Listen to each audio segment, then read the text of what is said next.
Dobrý večer, vážení televízni diváci. Vitajte v klube 3, v relácii, kde je váš záujem prvoradý.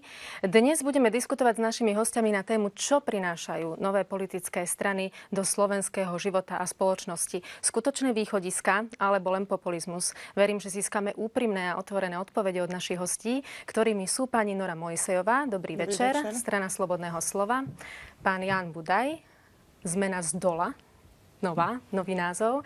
Pani Anna Belousová, Národa spravodlivosť a pán Igor Matovič, Hnutie obyčajní ľudia. Vítajte. A nezávislé osobnosti. A nezávislé osobnosti. Vítajte. Dobrý. Milé dámy, milí páni, budeme teda hovoriť najskôr o tom, možno v prvom bloku, kto sú lídri týchto strán, teda vy, trošku o vás, aj o vašich stranách, a v tom druhom bloku sa dostaneme, verím, aj k riešeniam, ktoré chcete navrhnúť slovenským občanom a vašim možným voličom. Poďme sa ale najskôr pozrieť na názory odborníkov, čo si myslia o vašich motiváciách a o tom, aké máte šance. Je veľmi ťažko ako vstúpiť do týchto vôd, že je veľmi ťažko prekročiť tú 5% parlamentnú hranicu. Neustále vznikajú nové pokusy, nové politické strany, ktoré si myslia, že práve oni budú tým koňom, ktorý prekoná všetky tieto obmedzenia a podobne. Samozrejme, môžu deklarovať, môžu manifestovať túžbu po zmene pomerov, svoju čistotu, pravdovravnosť a podobne. Ale myslím si, že tak ako všade inde a kdekoľvek na svete a v akomkoľvek období, je to istá túžba pomoci, je to túžba po verejnom uznaní, je to túžba po inom sociálnom statuse.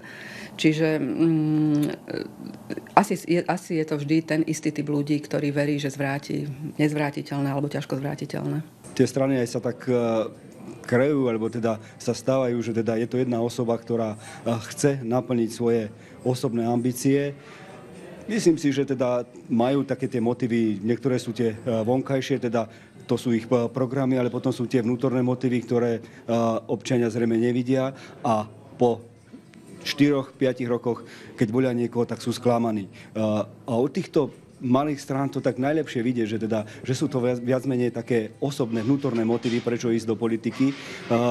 Hlavne je to teda tá túžba pomoci. V danej politickej a sociálnej situácii zrejme volič naozaj potrebuje istotu v to, že ten, koho volí, je zodpovedný, je schopný, je to človek na pravom mieste. Čiže existuje tu istý priestor pre malé politické strany, respektíve pri novovznikajúce politické strany, ktoré majú ambíciu stať sa trvalou súčasťou slovenského politického života. Ten priestor sa dá zabrať tým, že upozorňujeme na nedostatky, na kauzy zásadných politických strán, ale nedá sa s tým žiť do nekonečna. A ak tu možno chýba priestor, ktorý naozaj je nezaplnený a ktorý nie je v centre pozornosti žiadnej z týchto strán, tak je to istý apel alebo ambícia sústrediť sa na regionálnu politiku, na regionálne problémy a nie na tie celoštátne kauzy a tie celoštátne problémy, ktoré samozrejme musí vnímať každá politická strana, ale ktoré do dôsledku sa netýkajú každej lokality a každého regiónu. Bude závisieť od toho, kto bude mať viac populistické reči. Možno v dnešnej dobe aj kto bude viacej agresívny, kto bude viacej vulgárny, pretože tá doba, ako keby si to teraz vyžadoval, že kto je viac agresívny, vulgárny, tak tí, ktorí majú problém na verejnosti tak vystupovať, tak sa stotožnia s touto stranou, lebo si myslia, ten im to dá za nás. Takže ste to počuli, dámy a páni. Podstatné je, aké sú vaše motivácie. Takže skúsme si to rozobrať. Pani Mojsejová, keďže ste úplný nováčik v politike, tak dovolím si začať vami. A práve tá motivácia vo vašom prípade bola dosť rozoberaná v médiách, že teda či tým motivom nie je to, že ste obvinená z dvoch dosť závažných trestných činov. Pokiaľ viem z jedného, lebo to bol spojený.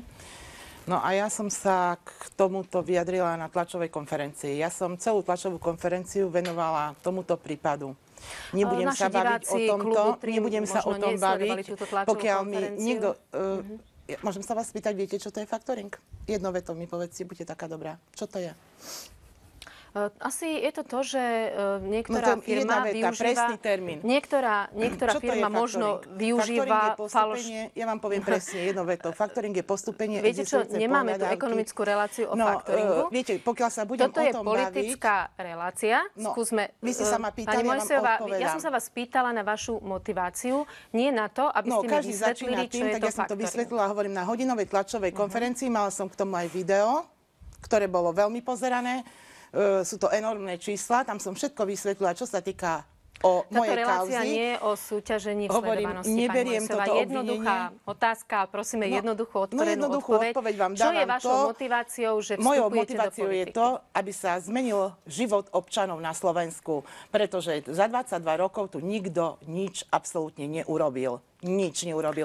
Znovu teraz pozerám politikov, čo rozprávajú. Každý ide znižovať DPH. My sme s tým vyšli 8. decembra. Viete čo, Nechajte ma dokončiť, prosím vás, lebo nebude to mať význam. Ja som vám na začiatku relácie, ešte skôr, kde sme pustili červenú, povedala, že prvý blok je o vás ako lídroch a vašich politických stranách a druhý bude o riešeniach. Čiže k riešenia, ja vám garantujem, sa dostaneme. Takže skúsme dodržať to, čo je v slušných diskusiách bežné, že ja položím otázku a vy odpovedáte. Takže ešte raz, pani Mojsejová, čo je motiváciou toho, že ste sa rozhodli vstúpiť do politiky? Viete garantovať, že to nie je to, že by ste mohli prekryť obvinenie z týchto závažných trestných činov, čo je aj krátenie dane, čiže oberanie daňových poplatníkov o peniaze? To nie je krátenie dane. Platí prezumcia neviny, to je poprvé. To samozrejme. To je poprvé. To samozrejme. A žiadny daňový únik nebol, pretože pán vyšetrovateľ, ktorý to vyšetroval, nevie, čo to je daňový únik. A ja budem žiadať odbornú skúšku, pretože žiadne peniaze nikde neboli vyplatené a ja som v tomto konaní len zastupovala daňový subjekt. A to je obrovský rozdiel. Čiže nie je tou motiváciou to, že by ste chceli v politike zarobiť? Môžete to ja mám povedať peniazy dosť, ja nepotrebujem zarábať. 220 000 majú policajti, ktoré mi do dneska nevrátili. Čiže stále ste bohatá žena? Ja nie som bohatá žena, ja som normálny človek, tak ktorý máte pracuje 22 rokov a robí sám na seba, neberiem poslanecký plat, nemám štátne zákazky, neprofitujem z provízií, ale pracujem sama na seba, mám 3 firmy, modné, teraz modné značky. Predtým som pracovala ako účtovníčka, som mala účtovnú a poradenskú firmu. Zarobila som si dosť peniazy. O tom nepochybujeme, že to, pracujete. Ale keď ste povedali, že máte dosť peňazí, že ste bohatá, tak skúste povedať, že prečo, ja som povedala, že prečo nevyrovnáte svoju pohľadávku, lebo ste teda podozrivá ešte aj z toho, že takmer 41 miliónov korún spolu s úrokmi ste dlžná pánovi Kabrheľovi. A ak ste teda stále pri peniazoch, prečo tú pohľadávku nevyrovnáte? Podala som trestné oznámenie na pána Kabrhela, ktoré sa teraz šetrí. A pokiaľ nie je vyšetrené, tak by som sa k tomu nevyjadrovala. No ale tie vaše kauzy už vyšetrovanie podľa mojich informácií boli ukončené a bude vznesená obžaloba. Tú prvú, čo ste hovorili, nebola vznesená. Bude návrh na podanie obžaloby, to je veľký rozdiel. No skúste mi odpovedať na to, je tá pohľadávka reálna alebo nie? Nie je reálna, vôbec nie je reálna. Tak prečo potom prepisujete majetky na iné osoby? Ale ja nemám prepísaný majetok.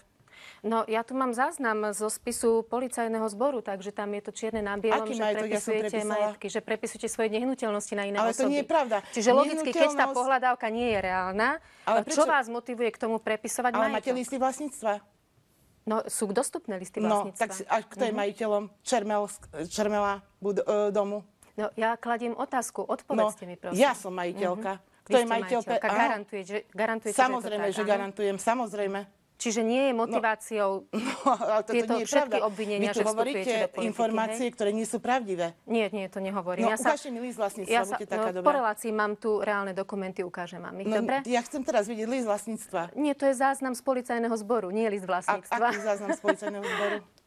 Pani Mojsejová, pokojne vám to môžem dať. Vy hovoríte, že prepisujem majetky, čiže keď prepíšem majetok, musíte mať v ruke list vlastníctva. Že ste z toho podozrivá, hovorím. Ale kto hovoril? To len Kabrhel podal trestné oznámenie a ja naňho. To je celé. Idete do politiky z dôvodu pomôcť občanom Slovenskej republiky? Samozrejme. Toto je jediná vaša osobnostná motivácia? Samozrejme. A odkiaľ ste tú sumu zobrala 41 miliónov, to fakt neviem. No to je presne z tých listín, ktoré vám ukážem. Môžem vám ich potom dať hneď po relácii, mám ich tu. Ale vy tam máte to, čo napísal Kabrhel.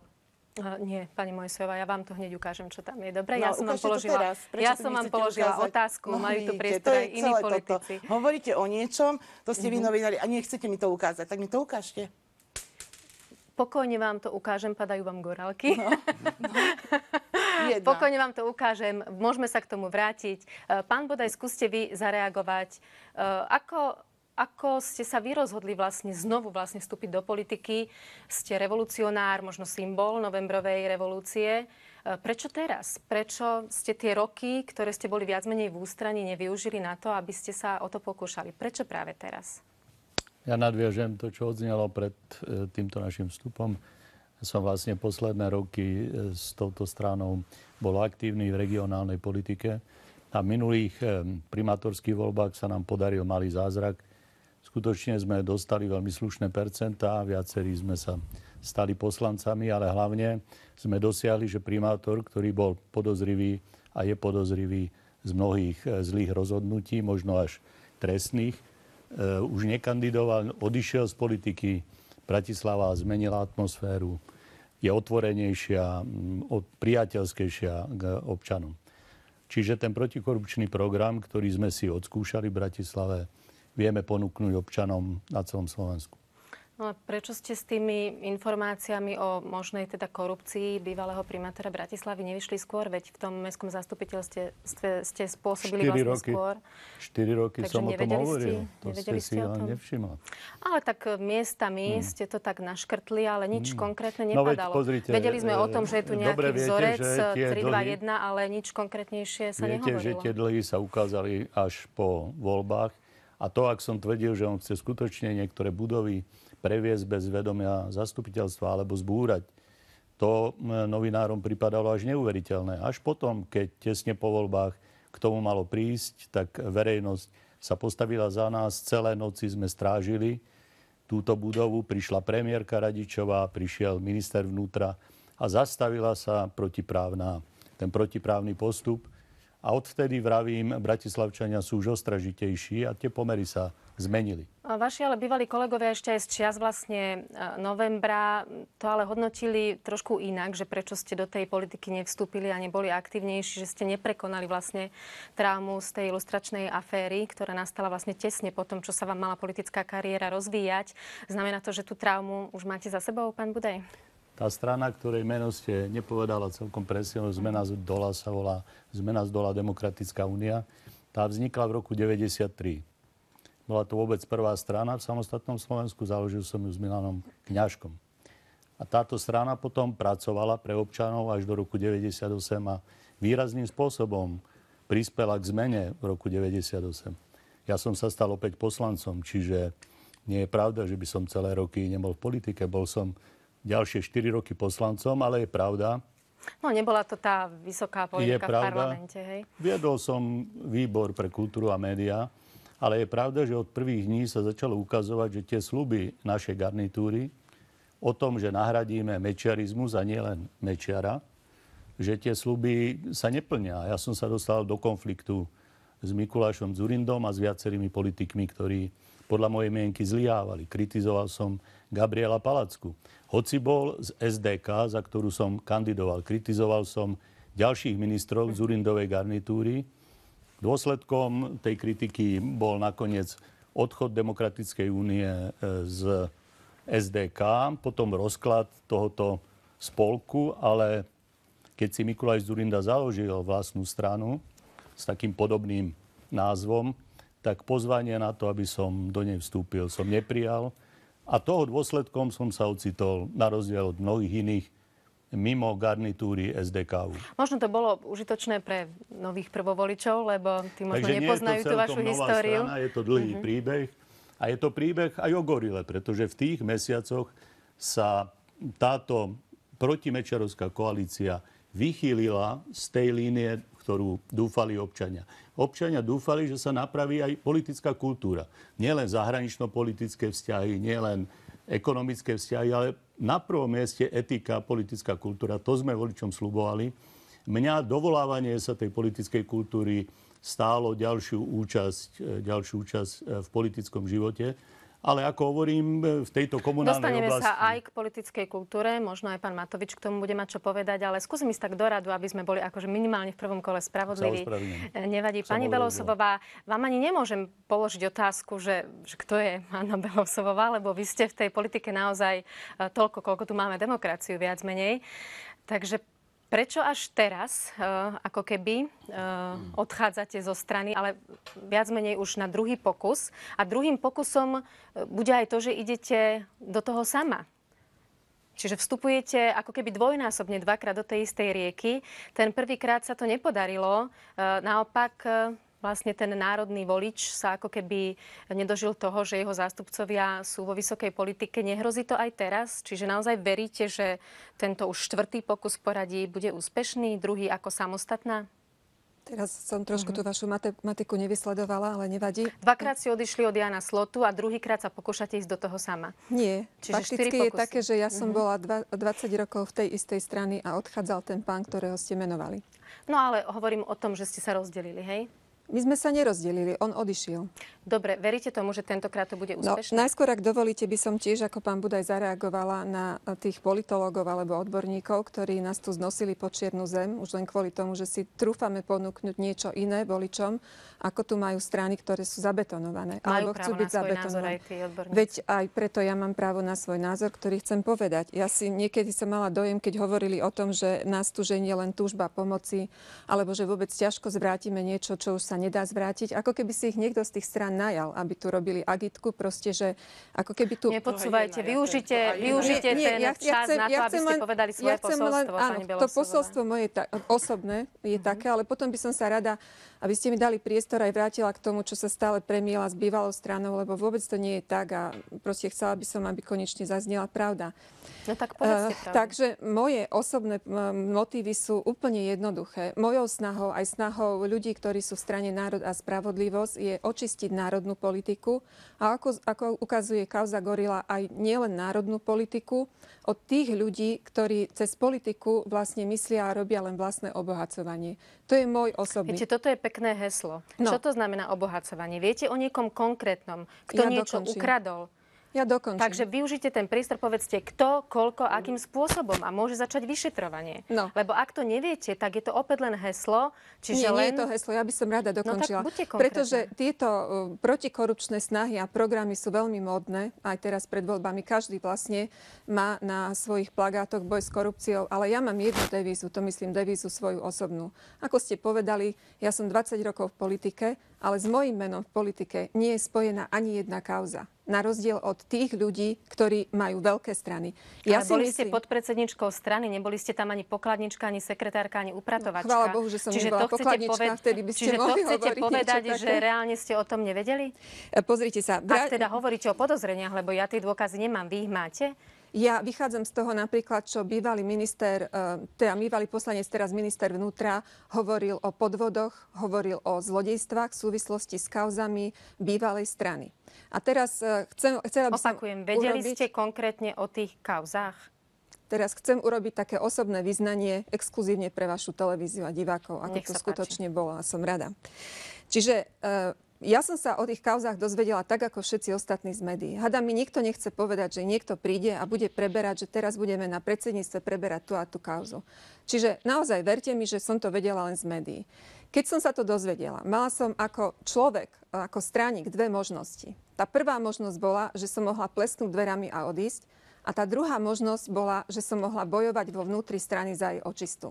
Ľudia, ktorí ma poznajú, vedia, že ja som bojovník. Ja som bojovala za vnútornú očistu strany, pretože si myslím, že aj vtedy, aj dnes sú v tej bývalej strane, s ktorou som bola Pani 20 Belosová, rokov bojovali späta. ste za očistú strany po tom, čo tie kauzy boli vonku a Áno. skúsili ste urobiť vnútorný stranický puč a nepodaril sa. To by som nenazývala pučom, pretože ak niekto ide s pozitívnym, ja som išla očistiť stranu. Mne sa to nepodarilo preto, lebo ešte predtým, ako by sa mi to podarilo, vedenie strany na čele so súčasným predsedom sa naľakali toho a jednoducho ma vylúčili zo strany. To bola celá pravda. Ale vlastne premenili tým pádom túto stranu na lobby klub. A keď treba hovoriť o rozbití národných síl, tak potom treba povedať a pomenovať toho, kto to urobil. Urobil to Slota, pretože sa bál, že sa strana očistí, aj za cenu toho, že sa vlastne táto strana oslabí. Toto je to vyhlásenie, ktoré Toto ste je to chceli vyhlásenie, povedať, ktoré som chcela Čiže urobiť. žiadne meno, žiadne konkrétne podozrenie. No, pozrite sa, podozrenia boli všetky. Sú veci na vyšetrovaní. Sú už kauzy, ktoré sú nástenkový tender, emisie, Gemerský mlyn sú vyšetrované. A tam boli ďaleko iné pálky. Tam sa jednalo o miliardy. Čiže 20% za každú A teraz zákazku, za eurofondy. A toto všetko je pravda budem podľa vás? citovať, ja nie som vyšetrovací orgán. Ja si len sa môžem opýtať a vyzvať aj z tohoto miesta pána Čiže ministra bežní ľudia to Lipšica. vedeli, ale vy ste o tom nevedeli ako podpredsednička Ja strany. som Má tomu vedela, veriť váš volič, áno? vedela to, čo vedeli bežní ľudia. Teraz o tom musí vedieť viac pán minister Lipšic, ktorý používal veľmi tvrdý slovník. Ja ho vyzývam aj z tohto miesta. Nech povie, ako to bolo. Dosť slabá pozícia v strane, keď ste vedeli takisto- len to, čo bežní ľudia, ktorí v tej strane neboli. Nehnevajte sa, pani Ganamo, ešte dokončím. Slova premiéra Fica bývalého, ktorý povedal, že Ján Slota sa v politike nabalil. Nájdete si vysielanie Slovenského rozhlasu. Za 2 roky na to povedal, že Ján Slota je čestný človek. Čiže keď hovoríme o tých 20-ročných Hovoríme zmenách... teraz o vás, vy ste boli pri tom pánovi Slotovi, vy ste boli jeho pravá ruka, nie ten, ktorého Ja citujete. hovorím, pána, ktorého citujem, hovorím, že to bol premiér, ktorý priamo podliehal a vyhadzoval mu ministrov, myslím, že 5 rád za radom. Čiže on musel vedieť viac. Ja som Pani vedela to, čo Belousová, je bežný na občan. vašich možných voličoch, aby rozhodli, či veria tomu, že ako podpredsednička ste o ničom z tohto nevedeli. Je to naozaj na nich. Takže pán Matovič, skúste vy, aby sme uzavreli toto prvé kolo. Vaša motivácia, mne sa zdá, že ste boli dosť úspešný podnikateľ, ako toľko periodík regionálnych, veď museli ste slušne zarobiť. Čo vás motivovalo ísť na kandidátku Sasky? Bol to len ten barterový obchod, že vydáte priestor a oni dajú miesto na kandidátke? Nebol žiadny barterový obchod, ako Richard Sulík. Potom, ako sme sa dohodli, že budeme kandidovať na kandidátke Sasky, tak zároveň sa dohodli, že si aj Saska kúpi inzerciu v tých našich regionálnych médiách. A inzeroval v nich v podstate ako jediná strana a myslím si, že aj mal dobrý úspech, tak pravdepodobne aj kvôli tým novinám. Takže asi sme robili dobrú robotu. Prečo? Prečo? Bolo to také precitnutie, by som povedal. Ja som do 2008 roku som si nejakú tú občiansku povinnosť raz za 4 roky splnil, išiel som pekne voliť, odvolil som stranu, ktorej som dôveroval, priznávam, že vždy to bolo KDH, v 98. to bolo SDK, keďže KDH bolo súčasťou SDK a tým som to považoval za vybavené. Tým som považoval vlastne tú moju občiansku povinnosť za uzavretú a ďalej som si žil svojím životom. Ale potom som sa niekedy v 2008 roku v auguste som si pozrel prieskum verejnej mienky a pozerám, že tam triumvirát Slota, Mečiar, Fico už mali 70%, celá opozícia 30% po 2 rokoch vládnutia. Takže sa rozhodli, že vy to spasíte, musíte vstúpiť do politiky, áno? Zároveň som videl karikatúru Šutyho, tam taká obrovská drevená posteľ s velikánskou duchnou, pérovou asi, a tam taký malinký Dzurinda spinkal sladko nad ním Radičová, že pán predseda, zobuďte sa, haló. A vtedy som pochopil, že fakt, že tá opozícia 2 roky spí, jednoducho nechala Slotu s Ficom čiže ako tá robiť motivácia čokoľvek. je, že vy ste ten spasiteľ pravice Vôbec a vy ju spasíte. Vôbec to nebolo spasenie, ale videl som, že tá opozícia spí, že oni naozaj dopustia to, že Slota s Ficom, s Mečiarom budú mať ústavnú väčšinu a ja som sa toho zhrozil. A vtedy som si povedal, že nedopustím to, že spravím všetko preto, aby na budúce Slota nebol v parlamente, čo sa mi bohužiaľ o 700 nepodarilo, ale teda o chlp, dúfam, že teraz sa to už podarí, a že Slota s Ficom a s Mečiarom nebudú vládnuť. Toto som si dal cieľ a splnil smerujete som ho. k nemu? No splnil som ho pri predošlých voľbách. Áno, ten ste splnili. Samozrejme. O tých ďalších budeme hovoriť znova, po prestávke, bohužiaľ. aké budú ciele nielen vás, pán Matovič, ale všetkých ostatných. Takže dáme si malú prestávku a potom sa k diskusii vrátime. Takže vážení televízni diváci, sledujete Klub 3 a dnes tu s našimi hostiami pani Mojsejovou, pánom Budajom, pani Belousovou a pánom Matovičom. Hovoríme o tom, čo prinášajú našej politickej scéne a možno aj vášmu životu nové politické strany, ako chcú zápasiť o vašu priazeň ako voličov. Pokračujeme v tej téme, kde sme trošku rozobrali našich lídrov, ich motivácie do politiky. A teraz by sme sa mohli pozrieť na to, kto za vami stojí, aké sú tie vaše politické strany. Možno by som ale najskôr chcela dať na pravú mieru to, čo sme v prvej diskusii hovorili, kde som sa pýtala pani Mojsejovej na jej motiváciu, či to teda nie je tá snaha o imunitu, keďže je obvinená z vážnych trestných činov. Ona povedala, že nie. A jednoducho naozaj musím povedať, že nemáme žiadne listy vlastníctva, len máme informáciu, že sa vzdávate toho majetku a že okrem tých 2 obvinení ešte je tu na vás podaná vlastne žaloba, že ste dlžná, alebo trestné oznámenie, že ste dlžná dosť veľké peniaze v prepočte 41 miliónov korún konkrétnemu človeku. Podstatné je ale ešte jedno, že tá otázka by mala skôr znieť, že dnes tu čelíme veľkej korupčnej kauze a aj čas občanov, dokonca mal byť aj nejaký protest, sa pýta, kedy už bude na Slovensku politická kultúra, že politici, ktorí sú len podozriví z vážnych trestných činov, odídu a očistia vlastne tú politiku. A vy máte taký iný vzorec, vlastne vy ste obvinená ešte pred tým vstupom do politiky, tak ako má občan veriť tomu, že nebudú tie vážne podozrenia, keď do tej politiky vstúpite? Čiže my tu voláme po morálke, aby odstúpili už len z podozrenia a vy s podozrením chcete vstúpiť do politiky. Toto mi skúste objasniť. Ale to vy necháte na voličov. Vy nemáte konkrétny dôkaz. Znovu ste teraz povedali. Nie som vyšetrovateľ, ja nemusím mať dôkaz, ja položím otázku. Vy nemôžete hovoriť, čo jeden nafetovaný človek vám povie. ktorý nikde nepracuje. Ste sa ho nepýtali, odkiaľ má 41 miliónov? Ja kladiem otázku. No on vám volal pred reláciou, lebo vedel, že tu idem. Tak on vám zavolal, že ja mu dlhujem 41 miliónov. Skáďal viete, prosím. No však, lebo toto sú informácie, ktoré sú reálne na polícii. Všade, pre Boha. Polícia vám toto nedá, to som vám mohla ja doniesť. Neskúšajte reálne takúto hru na mňa, ale pani. však viem Otázka bola jasná. Bavíme sa tu o morálke a čistote v politike. Kričia občania, aj minule sme to mali v reportážach, prečo neodídu tí, čo sú vôbec podozriví a vy vlastne s podozrením vstupujete do politiky. Viete, čo je chyba? To je chyba, že žiadny politik nemá trestnoprávnu zodpovednosť za svoje činy, ktoré robí. Robia s veľkými peniazmi a podpisujú zákazky, berú provízie, ale nemajú hmotnú zodpovednosť. Každý jeden sú podozriví zbrania provízie, aby sme boli presní. No však som povedala. Povedali ste, berú provízie, to je rozdiel. No tak sú podozriví, to máte už úplne jedno. Každý vie, o čom rozprávam. No, tak prečo nemajú trestnú zodpovednosť? Prečo nemajú hmotnú zodpovednosť? Pýtajte sa aj pani Belousová bola v parlamente, aj pán Matovič ja bol sa v pýtam, parlamente. prečo to neschválili doteraz? Aby mali hmotnú zodpovednosť. Prečo neručia svojim majetkom? Prečo neručia tak, jak fyzické osoby, jak podnikatelia? Prečo neručia svojim majetkom? Ja ako fyzická osoba ručím celým svojim majetkom. No možno reálne to vy v tej politike zmeníte, ak tam budete. Čiže čo by to konkrétne bolo? Aký krok by to bol? No chceme to, aby bola trestnoprávna zodpovednosť politikov. Chceme to, aby úradníci, ktorí sú na štátnych postoch a podpisujú takéto zákazky, alebo teda pracujú s peniazmi, aby mali zodpovednosť. A kto vám napíše takýto zákon? Tých 8 barmanov, čo máte na tej kandidátke? My nemáme, aj barmani sú ľudia. Však sú, pani iste. Ganamová. Sú. Tí nie sú na popredných Výborní miestach. barmani sú úžasní. Nie sú na popredných miestach. To, že niekto robí barmana, ešte neznamená to, že nemá žiadne vzdelanie. Povedala som niečo také? Počuli ste niečo? Ja som nič také nepovedala. No, ale ja ste som sa opýtala, že či títo ľudia budú robiť takýto zákon. Nebudú, pretože nie sú na popredných miestach. Nebudú. Máme, však čítate kandidátku. Ja som ju čítala. No tak. Čiže máte tam taký Viete, kto je v prvej desiatke? Ste čítali? Áno, čítala som. No, čiže vy garantujete, že viete urobiť relevantný zákon. Samozrejme. Na schválenie. To je jedna veta, dve vety v zákone. To nie je žiadna veda, len treba chcieť. Skôr, než sa dostaneme teda k možným tým riešeniam, možno aj korupcie, skúste zareagovať teda na to, ako reálne hodnotíte vy celú tú korupčnú kauzu, lebo je to veľký kolos, ktorý sa tu otvoril. Vy ste už trošku zareagovali, môžete si zobrať slovo ako chcete, aby som vás nevyvolávala ako v škole. Takže skúste zareagovať možno pán Budaj ako prvý. Hovoríme o gorile, hej? Áno, všetci tu hovoríme o gorile. V tomto štáte posledný deň. Planete opíc. Skutočne počiatok nastal po tom roku 98. Ja by som pokojne vstúpil do SDKU, bol by som pokračoval ako poslanec, ale priečilo sa mi pokrytecky sa tváriť, že nevidím, že noví úradníci, ktorí sme priniesli na miesto Mečiara, používajú jeho praktiky.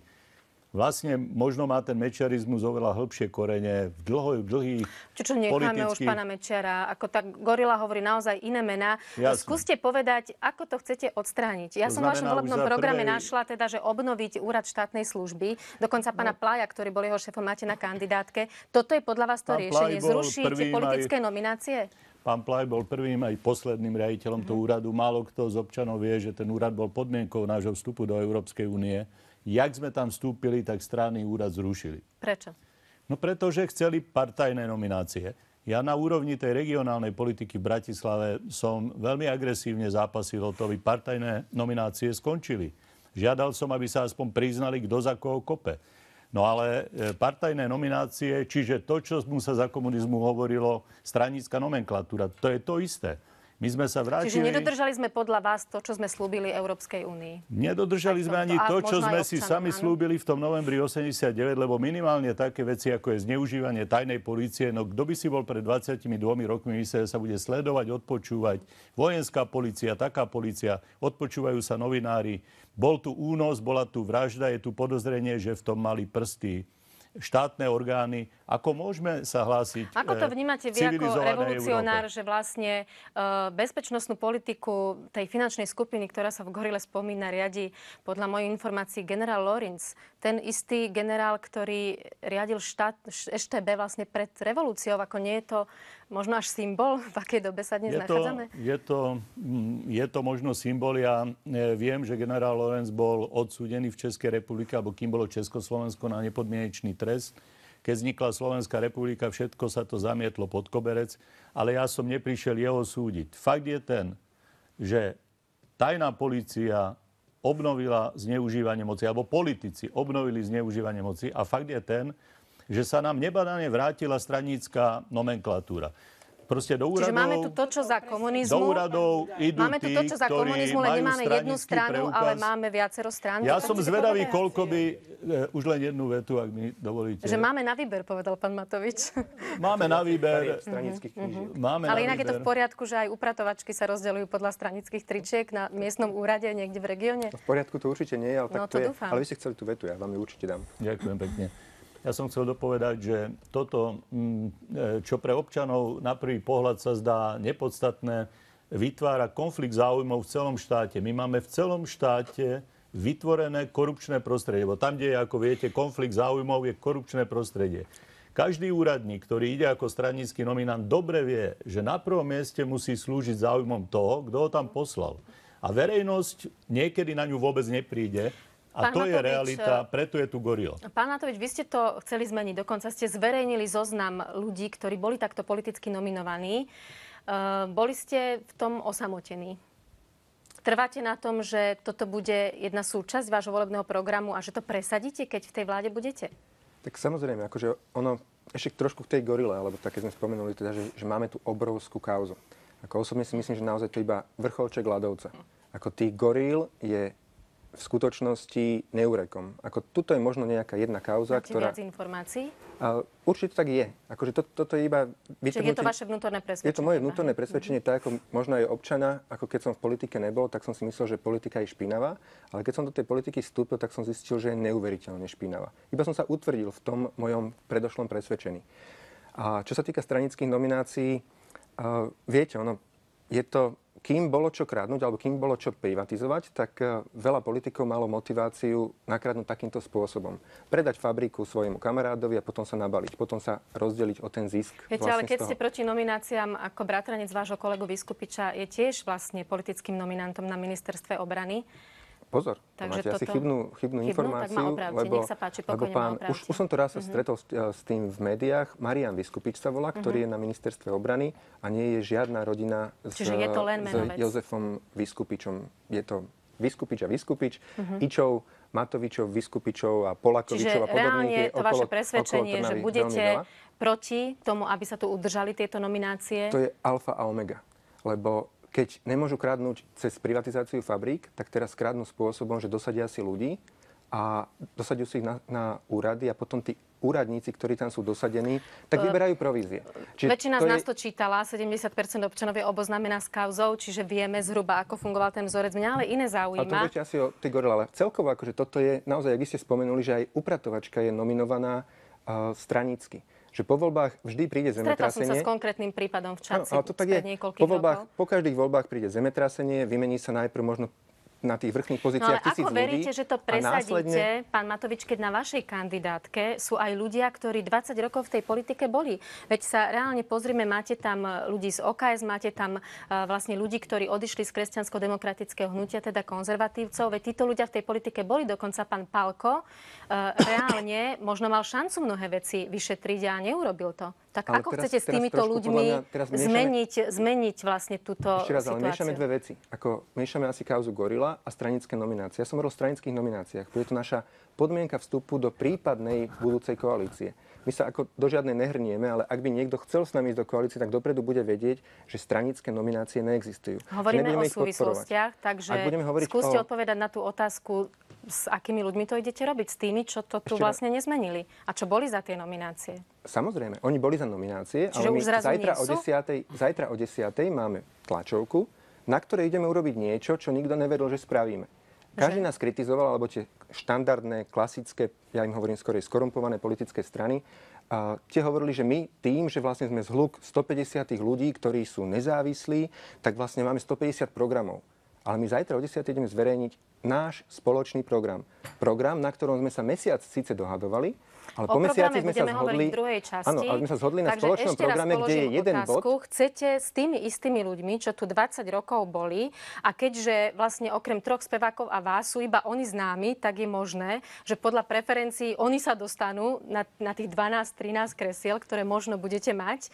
Čiže s týmito ľuďmi, kde robia vlastne väčšinu tým pádom, budete realizovať to, čomu oni nezabránili za tých 20 rokov? Ja si myslím, že o mnoho viacej ako traja speváci je známy napríklad Martin Mojžiš, ktorý je naozaj celoslovenský uznávaný vedec, fyzik. Je Štefan Bučko, Nechytajte sa tých šéf spevákov. činohry. Viete, že som hovorila o Povedali ste, ľuďoch z KDH a OKS. Jasné, ale povedali ste, že okrem mňa iba traja speváci sú známi a potom už iba OKS a KDS. Otázky. Podstatná bola, či s tými ľuďmi z KDH, s pánom Palkom, s pánom Mikloškom, ktorí tu tých 20 rokov boli a neurobili nič proti politickým nomináciám, či máme tomu veriť, nie ja, vaši možní voliči, že s nimi to zmeníte. Prečo to nezmenili za 20 rokov? My sme sa dohodli na spoločnom programe a sme si do toho spoločného programu presadili to, že nebudú stranické nominácie. Po tento spoločný program sa podpísali. Po 20 rokoch presvedčili. Hej? Môžeme aj tak povedať. Títo ľudia, keď sa po to raz podpísali, tak si za tým musia stáť. Čiže možno 20 rokov s tým neurobili nič. Takisto ako pán Budaj, on bol od 98. do 2002. bol poslancom Národnej rady. Neurobil so stranickými nomináciami nič. Ale dnes hovorí o tom, že stranické nominácie zrušíme. A ja to beriem, ja to kvitujem. Ale ste nenavrhli ste zákon, že zrušme stranické nominácie, ale hovorím, ja to teraz berem. Sme na spoločnej lodi, treba zrušiť stranické nominácie. Je to rakovina politického systému. Ak dosadíte niekde ľudí a tí potom vyberajú úplatky... Ja, ak dovolíte, by som rada predsa v tomto kole zareagovala, pretože stále sa tu točíme a celú tie korupčné obrovské kauzy zvalujeme na stranických nominantov. Je podiel. Chcem odpovedať na otázku. Viete, kedy sa začne alebo prestane takým nebývalým rozsahom, v takých mierkach korupcia v politike? Keď prvý politik bude sedieť. Keď prvého politika za korupciu zavrú. Presne. Trestnoprávna zodpovednosť neexistuje. Ak by som dokončila. Neexistuje. Čiže tie stranické nominácie, to sú už len proste dôsledok toho. Vaši nominanti teda ešte v starej strane za Gemerský vrch z Fondu národného majetku aj začalo stíhanie, no ale nič sa vraj nezistilo. Ja by som vás, aj keď som si dneska povedala, že ma nikto nerozčuli, dôrazne vyprosila, aby ste hovorili o mojich nominantoch, pretože žiadny stranický orgán, nie je zápis zo žiadneho stranického orgánu bývalej strany, kde by bolo napísané, že ich schválil stranický orgán. Sú to nominanti jedného človeka, ktorý za nich nesie politickú aj inú zodpovednosť. A oni ju nesú teraz. Ale vy ste práve napríklad k tejto kauze povedali, že ste sa to snažili očistiť vo vnútri strany aj v súvislosti s touto kauzou. Táto kauza... Tak prečo ste vtedy nevystúpili z tej strany? Faktické chyby robíte. Nerobím faktické Lebo chyby. táto kauza Gemerský mlyn, a stále sa k tomu vracate, a ja som to už na začiatku vysvetlila. Ja to hovorím prvýkrát. Nie, ale myslím k tomu, k tej minulosti, k bývalej strane. Pretože prečo sa to neopýtate pána Slotu? Dnes mala vaša televízia priamy prenos jeho tlačovej besedy, kde podľa hesla Zlodej kričí chyťte zlodeja kritizoval nejaké korupčné kauzy súčasnej vlády. Keď tu máte bude pán Slota, budem sa pýtať pána Slotu, dnes tu sedíte keď je tu, ak dovolíte, ja dokončím myšlienku. Ak je tu on, tak sa ho pýtate na všetko iné. Keď som tu ja, tak sa ma vždy pýtate na ňo. Takže ja ešte raz hovorím, korupcia prestane, keď prvý politik pôjde za mreže. To je poprvé. A teraz, aby som uviedla na pravú mieru tie politické nominácie. Ja som 20 rokov v politike. Ja sa priznám teraz, dúfam, že ma za to nikto neukrižuje, že ja som tiež bola zo začiatku za politické nominácie preto, lebo som to považovala za normálne, ako strana bude realizovať svoj program a keďže má politickú zodpovednosť, ako ju presadí. Ale len hlúpy sa neučí z vlastných chýb. Ono sa to z toho presadzovania programu zvrtlo na to, že sa dejú malé občianske, ale prečo? Mnoho politikov si nevie priznať, chcem len dopovedať, ak dovolíte myšlienku, že sa každé 4 roky po voľbách dejú na Slovensku malé občianske vojny. Naozaj, ako ste vypovedali, až po tú upratovačku. Tak sa poučme a povedzme, že bolo to zle a že sa to jednoducho robiť nebude. Ale nie sú príčinou tie stranické nominácie korupcie. Ale tie sú preto, že najprv sme tu mali, ako bolo povedané, 10-ročie privatizácie a potom je tu 10-ročie prerastania veľkokapitálu do politiky. A teraz tie veľké strany, ktoré sa tak tvária, tie sú prerastené veľkokapitálom. My nie. My nákladné Nemáme kampane tu ich volebné zástupcu, nerobíme. Určite sa na to budem pýtať, keď Pozrite ich tu sa, budem aké mať. robia Pán volebné Budaj, kampane. zareagujte, aby sme mohli prejsť do druhého bloku, kde verím, že divákov bude zaujímať to, ako budete riešiť ich palčivé problémy, lebo teda dnes je ním korupcia, ale potom sú to aj naozaj ďalšie veci, ktoré sa dotýkajú ich života. Skúste zareagovať a prejdeme k druhému bloku. Existuje ešte jedno slovo, ktoré vystihuje tú situáciu, a to je partokracia.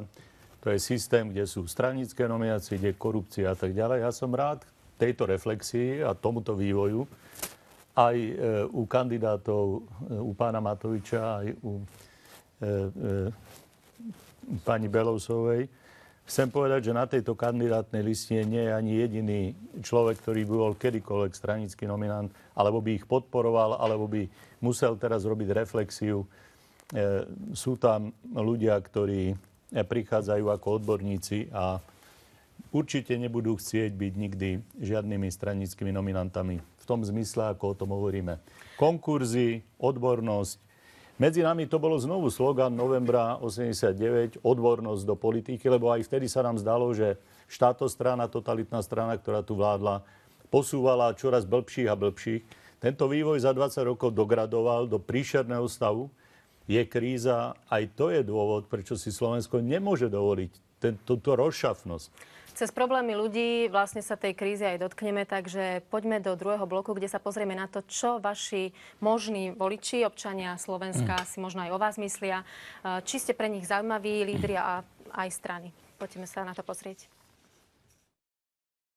Určite by som ich nevolil, lebo podľa mňa každý politik, aj každý, kto sa snaží dostať do parlamentu, tak tam ide len kvôli tomu, aby nahrabal pre seba peniaze a pre ostatných ľudí neurobia nič. Nevnímam ich kampaň, nevolila by som ich. Nie, nepôjdem ani voliť. Ma to jednoducho už prešla chuť.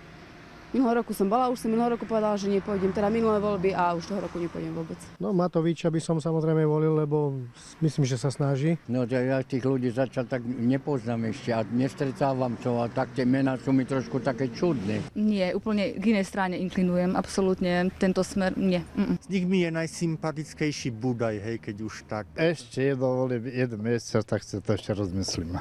Nepriťahujú ma ako politické osobnosti. No ja zase mám taký názor, že vlastne na Slovensku asi nie je momentálne taký človek, ktorého by som volil. Už ich mám až vyššie hlavy. Aj pani Mojsejovú, aj všetkých. Ich politika je taká, ktorá mne nepasuje. Nevedia sa ani vyjadriť slušne, nie to v žiadnom prípade. Neviem, ťažko s nimi, lebo to sú takí nevyspytateľní ľudia. Neviem, tiež nie som rozhodnutý zatiaľ, ale asi neviem, Budaja by som asi volil. Tie malé strany, myslím si, že majú šancu, že ľudia už sú z toho otrávení, z tých stálych zabehaných strán. Tak myslím, že majú šancu, ale ja nepôjdem voliť ani jednu z týchto malých strán. Mám veľmi málo informácií o týchto stranách a nemyslím si, že sú ešte toľko na verejnosti, aby sme o nich niečo viac vedeli. A bohužiaľ, ale ani z tých takých bežných strán nebudem voliť, takže tento rok asi nepôjdem vôbec. Pána Matoviča by som rozhodne volil, pretože išiel si za svojimi zásadami, aj ktoré predtým prezentoval. Určite by som nevolila malé strany už len z toho dôvodu, že potrebujem, aby tento štát pre mňa, staršiu osobu, mal nejakú istotu, ale ani starých klasických týchto osvedčených ľudí nebudem voliť, pretože môj názor na nich je, že už nám ukázali, že sa im nedá veriť. Všimol som si ich iba vďaka nejakým tým kampaniam, čo majú, ale ako neoslovili ma, ja by som sa priznal, že ma ani tie veľké neoslovili a neviem, koho by som volil. Pani Mojsejovú vnímam ako takú recesiu, toho asi nikto súdny človek by ju nevolil proste. A ja som volila aj predtým obyčajných ľudí, ak to môžem povedať, v pohode to poviem, a budem ich voliť aj teraz teda. V tom živote, ktorý viedli predtým, toho veľa nedokázali, takže neviem, prečo by som im mal dôverovať. Ja nevolím nikoho, ja sa spolieham len na Božiu vládu. Takže dámy a páni, Božia vláda tu ešte nebude, na tej zemi, možno v nebi. Pani Mojsejová, teda dali vám to riadne, ale predpokladáte, to je názor, iste, slobodný rešpektujeme, predpokladáte ale, že by naozaj ľudia, mnohí vás mohli voliť z recesie, z trucu. Aký výsledok očakávate? Ja očakávam veľmi prekvapivý výsledok. Tieto voľby budú veľké prekvapenie určite. No skúste, povedzte číslo. Budú veľké, nemyslím na seba, ale budú veľkým prekvapením. No ale máte nejaký odhad, túžbu, koľko by ste mohli získať? Nepoviem. Nepoviete? Viete, nepoviete? Pán Budaj, ako to vidíte s vami? Nebudem typovať. A možno aj trošku aj k možnému potenciálu koaličnému, aj keď teda tie posledné prieskumy veľa šanci vám to nedáva. Prečo? No tak ja som ešte nemal billboardy. Naša partia je síce odborne veľmi kvalifikovaná, trúfam si povedať, že aj bezúhodná, ale iná vec je peniaze. Viete, o tom tu nebola reč, že strany, ktoré sú v parlamente, jednoducho žijú zo štátneho rozpočtu. Sú na ňo prisaté, dostávajú obrovské peniaze a občania všetky tie billboardy, čo vidia, tvrdo zaplatia zo svojich daní. Mimo parlamentné strany celé roky nevedia ohroziť pozície veľkých parlamentných strán, preto sa ohradili naozaj čínskym múrom. Kedysi minister vnútra, vtedy to bol pán Pálko, navrhol ešte aj kauciu, ktorá vlastne handicapuje, keby si nejakí mladí ľudia chceli založiť naozaj na internete stranu a povedali by, my vám ukážeme svoju pravdu, no tak musia zložiť najprv 500 000 korún a to sú všetko bariéry, ktoré bránia uplatneniu pasívneho volebného práva. Ale vidíte, práva. v Egypte sa to cez internet podarilo, nejaké hnutie tam začalo. Komu? V Egypte sa to napríklad podarilo cez internet. Tu pani Mojsejová chce vlastne riešiť kampaň cez internet. Nie je správna tá kaucia, to nie je spravodlivé. To nie je, potom nie je, nemá právo, že je to prekážka demokracie. Ja myslím, že samozrejme, veľká prekážka. Že je to dokonca protiústavné, ale to je len jeden detail.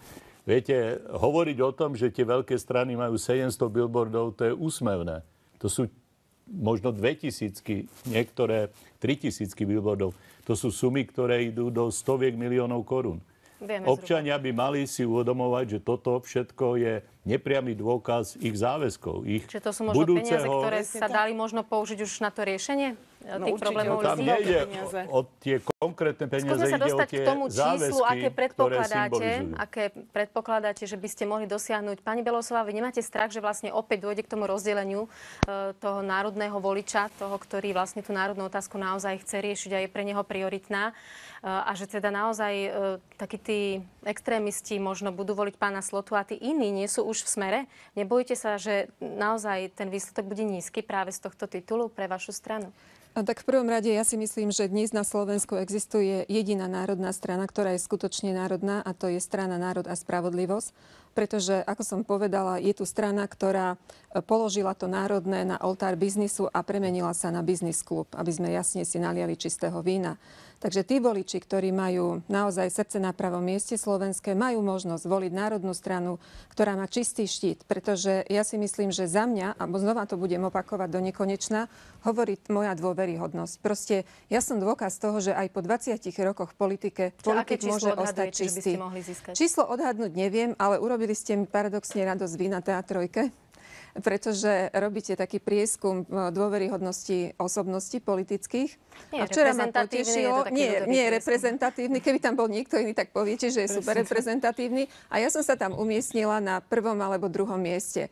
Takže možno tie výpovede také podsúvajúce neboli až také hodnoverné. A ja si myslím, že tí voliči národní skutočne sa ozvú na to, že tu musí byť na Slovensku v parlamente strana, ktorá bude zastávať čistú národnú politiku. A ešte, ak dovolíte, by som im venovala jedno moje také naozaj dobre myslené upozornenie, že tie strany, ktoré teraz plýtvajú na volebnej kampani, ktoré robia nákladnú volebnú kampaň, všetky tie gulaše a zábavy, aby si uvedomili, že niekoľkonásobne zaplatia po voľbách a zaplatia to už natvrdo zo svojho. Pán Matovič, že vaše čísla sú celkom dobré.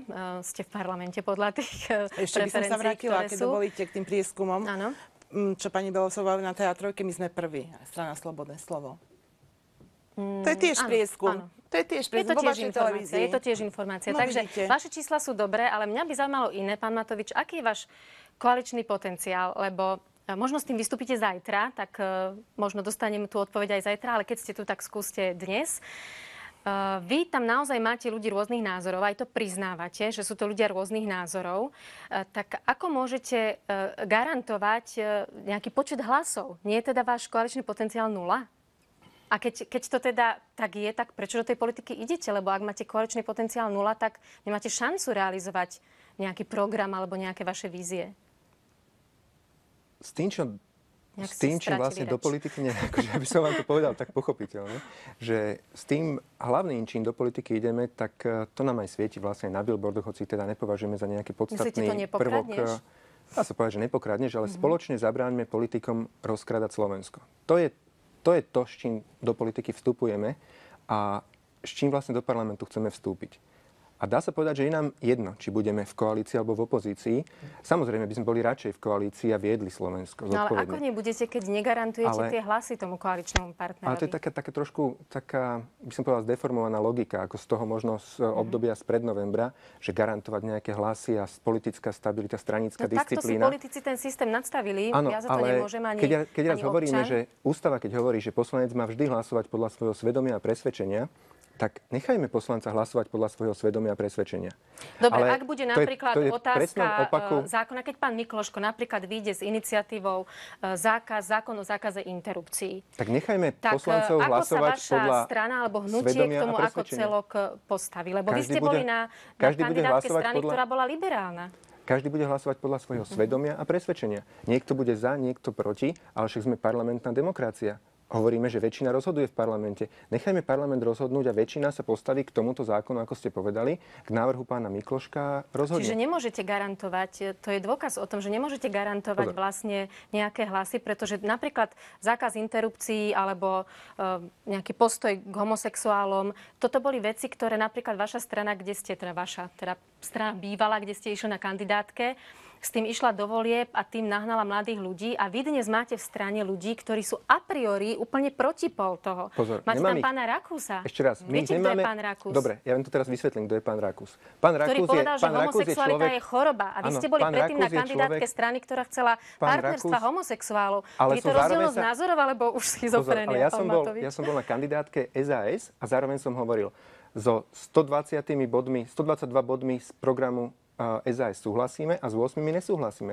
A ten, čo bol 8, medzi tými bolo, že nesúhlasíme s registrovanými partnerstvami homosexuálov, nesúhlasíme s dekriminalizáciou marihuany a podobnými. Čiže my sme boli na tej kandidátke. So zákazom interrupcií vy osobne. Odpovedzte mi prosím na túto otázku. Ako teraz sa bavíme o programe SAS, alebo... Ja len chcem uchopiť myslím si, že interrupcie sú... Osobne vnímam interrupciu ako vraždu. Myslím si, že človek vzniká počatím a nie... Nemáme právo hovoriť, že človek vzniká v 12 týždňoch. Ja si myslím, že osobne, ako tu sedíme, nikto nesúhlasí s interrupciou, ale iné je súhlasiť s interrupciou a nesúhlasiť a iné je myslím si, že povoliť zákaz interrupcií. Ešte raz, myslím si, že interrupcia je vražda. Zároveň si myslím, že ak by sme na Slovensku zakázali interrupcie, tak všetky ženy, ktoré by interrupcie chceli podstúpiť, tak by išli do Maďarska, išli by do Čiech, išli by na Ukrajinu a podstúpili by ich tam. Čiže v takýchto otázkach budete vy ako hnutie hlasovať ako? Že vy budete inak a konzervatívci, ktorí tvoria gro, alebo budú tvoriť gro vašej ja vám to poviem inak, ako budeme hlasovať. Vy sa snažíte teraz postaviť, že parlament žije iba témami interrupcií a registrovanými partnerstvami. Nie, ja iba hovorím, že na týchto témach sa láme názor verejnosti. Nie, 99% tém, ktoré sa riešia v parlamente, sú chlebové témy. Sú o tom, odkiaľ štát zoberie peniaze a kam ich minie. Na tomto zajtra máme tlačovú konferenciu o 10:00, sme sa zhodli. Možno by bolo čestné, pán Matovič, aby ste tam zajtra povedali, že ste konzervatívne hnutie. Obyčajní ľudia, neviem, či väčšina obyčajných ľudí sú tvrdí konzervatívci, akých tam máte. Najtvrdší, akí tu kedy boli. Ešte raz, pozor. Konzervatívci, ktorí vy ste spomínali, všetkých ste spomínali, Rakúsa, Pálka, evidentne vám vadia, ale sú na miestach 130 a 140. Čestne sa postavili na samý koniec kandidátky a iba vtedy budú v parlamente, keď budú mať dosť svojich voličov.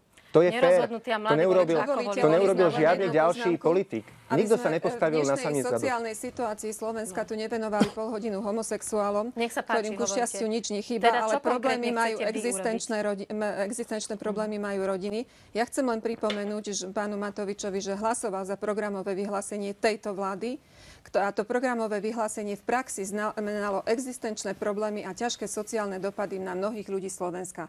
A vtedy ste vy štyria hlasovali ako jeden muž. Dobre, vyberte si jednu tému, pani Belousovová. Čo bude podstatou vášho volebného programu, lebo zatiaľ som ho nevidela na webe, možno na ňom ešte pracujete. Čiže čo bude podstata v tej sociálnej oblasti? Povedzte jednu a ako ju vyriešiť. Čiže nie len to, že čo, ale aj ako. To sa nedá povedať jednu, to by ste odo mňa naozaj chceli ako najpodstatnejšiu napríklad. Ako prvé, čo by ste urobili? Viete čo, tých podstatných je viacej, ale ja chcem povedať, že strana Národ a spravodlivosť v prvom rade prináša nádej. My hovoríme, že situácia na Slovensku nie je až taká zlá, ako ju niektorí vysvetlili. Pani Belousová, nádej nie je riešenie. Povedzte konkrétne Nechajte ma dohovoriť, veď pánovi Matovičovi všetkým necháte slovo a mňa tu len dusíte. Čiže potom máme jasný plán, to znamená ešte aj riešenia. A hlavne máme dôveryhodných ľudí, ktorí nie sú pošpinení ničím. Na našej kandidátke takých ľudí nenájdete. A teraz k tým riešeniam. My máme rozdelený, prichádzame s novou koncepciou ekonomického programu. Čiže hovoríme, ale to by bolo nadlhšie, že jednoducho viac už ľudia neunesú. To znamená, že treba úspory hľadať v systéme. V celom systéme štátu, tak ako funguje a hneď jedno číslo, ktoré poviem, 120 miliard SK, ktoré ročne ide do korupcie. Za tieto peniaze by sa dalo dať do všetkých oblastí, kde je to potrebné.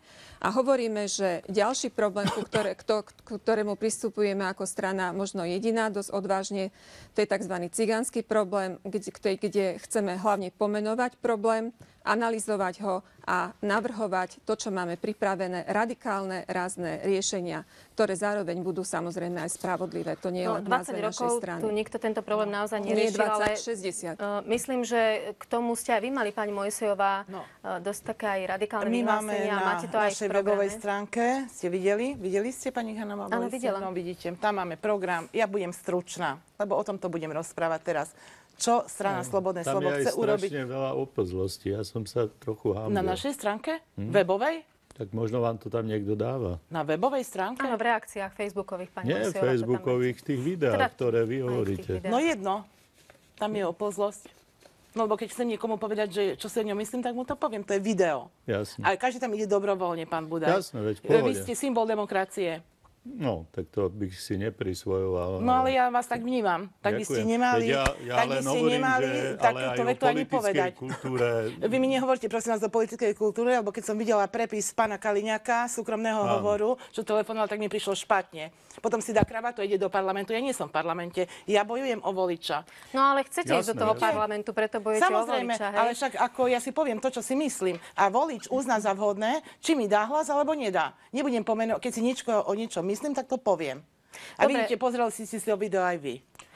Skúsme sa dohodnúť, dáme si poslednú pauzu a ja potom vrátim. Dámy a páni, dáme si poslednú pauzu a potom vrátim slovo pani Mojsejovej, aby mohla vlastne povedať k tej otázke, ktorú načala. Dobre?